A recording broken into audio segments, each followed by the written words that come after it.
Thanks. Hey, Joe. Hey, Andrew. Nice to see you. For those that don't know, just quickly, Joe Trippi is really considered the father of the political internet revolution. He was the campaign chairman of the Howard Dean campaign, which really foretold much of what we're seeing happening not only in our political system today, but around the world. And in fact, he wrote a very important book that sort of laid the groundwork and was kind of the benchmark for many of us who follow politics and technology, called The Revolution Will Not Be Televised. And in fact, in that book, you basically said that the Dean campaign, the power of the Dean campaign, the idea of communities online empowering ideas through a candidate and themselves would jump borders. Yep. And so what we've just seen in Northern Africa seems to be your vision come true. So tell us about that. Well, first of all, thanks for having me here. And I also want to say something about Andrew in his presentation. What he's doing in carrying that message is really important. It's unbelievable how much money in Washington is stopping and in the way of exactly that kind of bottom-up support of education, of ideas that I think are really important to the future of the country and to young people who are trying to who can't afford to be online under the heavy dose of dough that the companies are collecting. The other thing I wanted to say is, after the Dean campaign, I found out from my doctors that I'd been suicidal for a couple of years and had to take massive quantities of drugs just to kill all the pain that was going on with my nerves. Andrew sat me down, told me I had to clean up. 4 days ago, I'm completely off every drug that I had to take for that, and I want to thank you for that.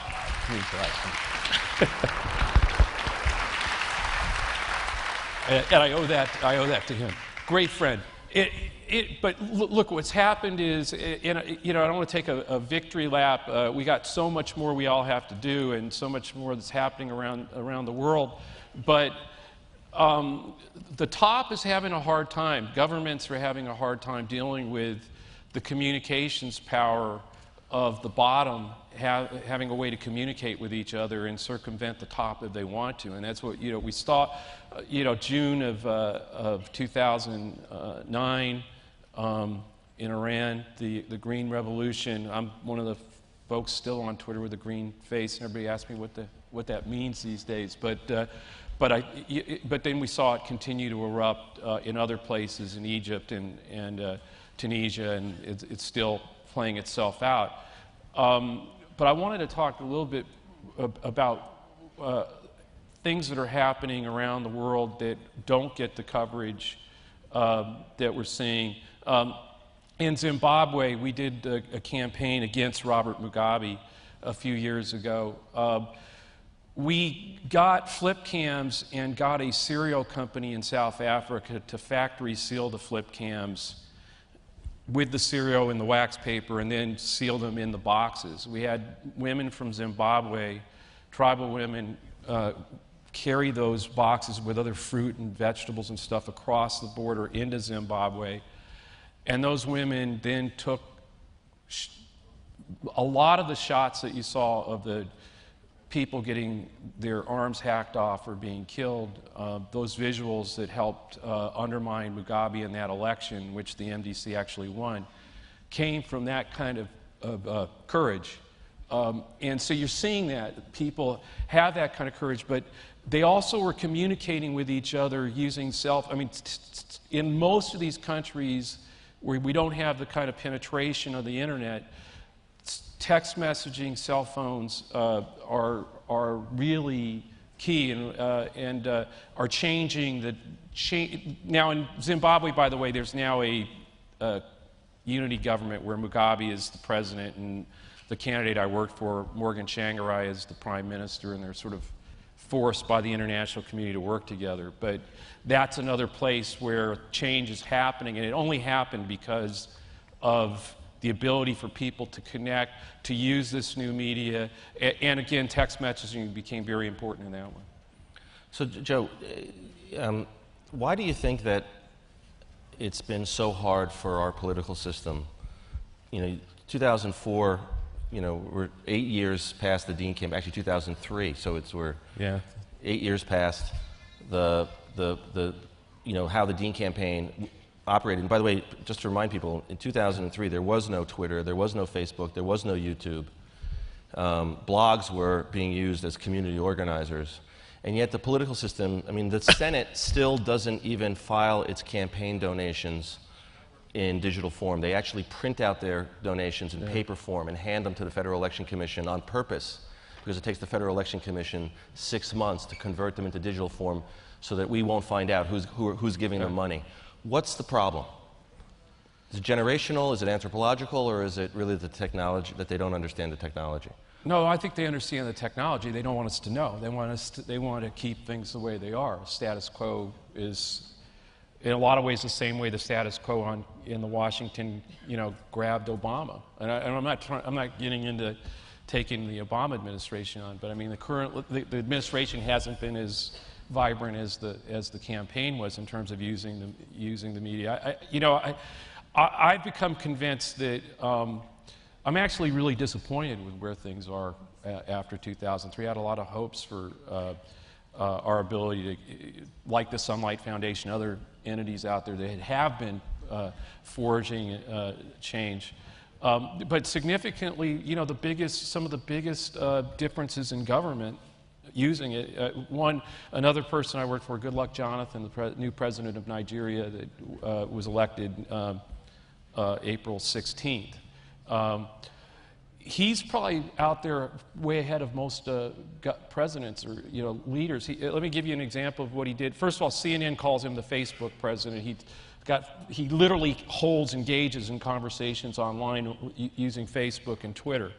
One of his citizens asked him on Facebook why Nigeria doesn't have a consulate in San Francisco, thinking that there was a real connect between Nigeria, its workforce, its highly educated workforce, and companies in Silicon Valley, et cetera, and how having a consulate there could make that connection. 3 or 4 weeks later, he Twittered in on Facebook, said, great idea, we're doing it. And the country of Nigeria opened a consulate in San Francisco. What was going on was the Nigerian electorate recognized that there was a president who was actually reading that stuff, and actually their ideas mattered. And now there's like just this thundering ideas coming into the presidential, palace in Abuja. And it's just a shame that here in the States, it's not happening. And I think it's the money. It's a bunch of people like that they can put a lobbyist in Gucci shoes and stop the rest of us from doing something. I think that's what this is about. That's what this conference is about. It's us. We are the ones that are going to have to make the change. It's not going to happen because we elect the right guy. There was a great line from the Egyptian Revolution when Vodafone shut off the internet in Egypt, and there's been a lot of criticism of that act. People went out into the streets because they couldn't get any information, which actually created an impression that more people were protesting. But Dave Parry from the University of Texas had a great line where he said that you can shut off the public internet, but you can't shut off the internet public. And so my question is it really, are we at a point where there's enough young people who now get the idea of networks, understand lateral hierarchies, don't trust authority from the top down, believe that the systems that we've been living under, the political systems we've been living under, have failed us, and are looking to connect with each other and build a new world order or a new world governance system that's based on data, connectivity, and communication? That's happening right now, and there's nobody. Egypt's a great example of you can't be stopped. You're not going to be able to put a cork in the bottle here in the States or anywhere else. I just think it would happen faster here if we had, leaders that adopted it. But it's clearly happening, and it's clearly going to continue happening. This generation, I think, I just envy the tools and the power that they have to be able to connect together and build that community together. You wonder, during the Clinton administration, if Rwanda, if we'd had Twitter, Facebook. I mean, what would have happened in Rwanda? Would we have responded a lot quicker? Would there have been, would it have happened the way it happened? I think you're going to see, we're already having that effect. I mean, people collectively together, that generation, building the tools, building a narrative, building a community, are already having an effect, and we don't. It's hard to know how different. We've lived through it, so we don't see how different things are. I mean, Egypt never. How many years was it before something like that was ever going to happen? It may not all turn out great either. But so it's going to we're about to start the 2012 presidential campaign. Oh. And actually, Jeff, is Corey here? I don't know. Okay, so we'll keep going. We'll keep going until Corey arrives. Corey was on his way, stuck in traffic. He's in traffic. Okay. If not, we can switch in. Yeah. We'll give it another minute. But just quickly, last question. Sure. This is the first election where it seems that both parties are willing to use and engage in a technology. It used to be, during the Dean campaign, Kerry was, ignored the technology. The Bush administration did some. The Bush campaign did some, but not nearly as much as you had shown with the Dean campaign.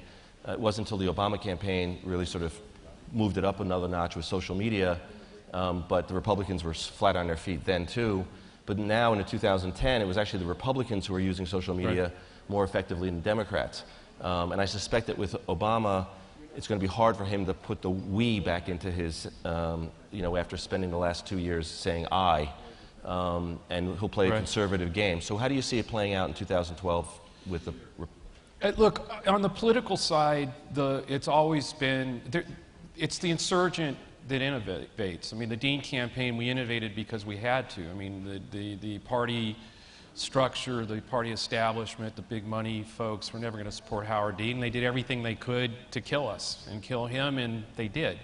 But the only shot we had was to innovate, to create, and use the tools, the internet and other things to get 650,000 people to be there for us, which for a long time was stronger than the party establishment and the press punditry. And so, the Bush campaign and the Clinton campaign, by the way, because they were wedded to 92 and 96 kind of elections, basically didn't need that. They had all the big money people. They had those kinds of, the apparatus of the establishments in their party. Obama, again, to beat the Clintons, was going to have to run an insurgent campaign, take the tool set that had been evolved out of the Dean campaign and evolved by a lot of people who had come up in the Dean campaign, a lot of great folks, kids from the Dean campaign kept going in Obama. And now the insurgents are on the other, or Tea Party and on the other side. So they're going to innovate, and I think what happens is the incumbency kind of like creates safety, don't try anything. I mean, the campaign that did more new stuff than anybody is probably now not going to do anything new, which I just don't understand that. I wish they'd done more new in terms of innovating, connecting with people in the administration differently than they did, but that's... Okay, one last quick question is, who do you see on the landscape of the United States in the political leadership ranks that you think gets it, understands the issues of the digital divide, understands the opportunity around technology to engage the public and create a we government as opposed to an e-government? Almost all of them, I think, are like people like Cory Booker, who hopefully is going to get out of traffic. But I mean, they're mostly local innovators. Local.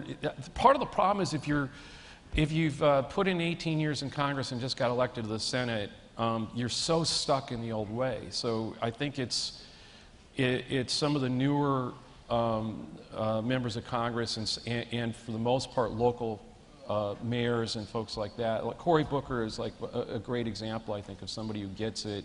Also understands that progressive and conservative orthodoxy aren't, are passe, and that we have to reach beyond that stuff and not get locked into the same old ideas. And that's part of, I think, what I'm hoping happens and comes of the great conversations that are happening today and, and on the net about things. We've got to start breaking out of the progressive hate conservatives, conservatives hate progressives. We're all, each side's evil. And I think there are some local politicians, local leaders who understand this technology and the generation that doesn't give a damn about any of that stuff. I mean, about who did what to dad doesn't matter. What are we going to do together to fix this? Joe, thank you. Thank you. Thanks for having me. Thank you. So just come back in 4 times.